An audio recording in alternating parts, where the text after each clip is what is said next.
But there are third-party cookies, and those are the controversial kind of cookies. Their possibility arises because many websites are kind of composites. What you see is not just provided by the website's system, but by separate online services, particularly by advertising services. Most adverts you see are actually generated by a system that specializes in advertising. And that system too can set a cookie. But many such systems operate across multiple websites. So if the system, if you go to website A and you get a cookie deposited by the advertising system, and then you go to website B where that system also operates, the system can then retrieve the cookie from website B. So it makes it possible for the system to track your behavior across websites.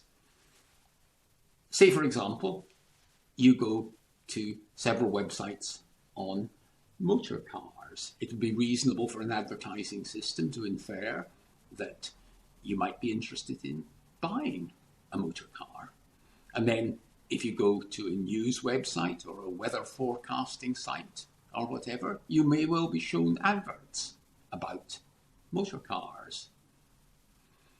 Probably nobody minds too much in the case of motor cars, but if what you've been browsing about is something related to pregnancy or to health, to mental health or whatever, you can begin to see why there are qualms about the operation of third-party cookies. Among the things you do when you browse the web, when you start to consider buying things, as you fill in registration forms, you give your email address, sometimes your postal address, and so on and so forth. So the cookie, the third-party cookie, becomes richer in the sense that more and more information can be connected to it. That means, in effect, that the cookie leaks information. The third-party cookie leaks information. And that's what's made the third-party cookie controversial.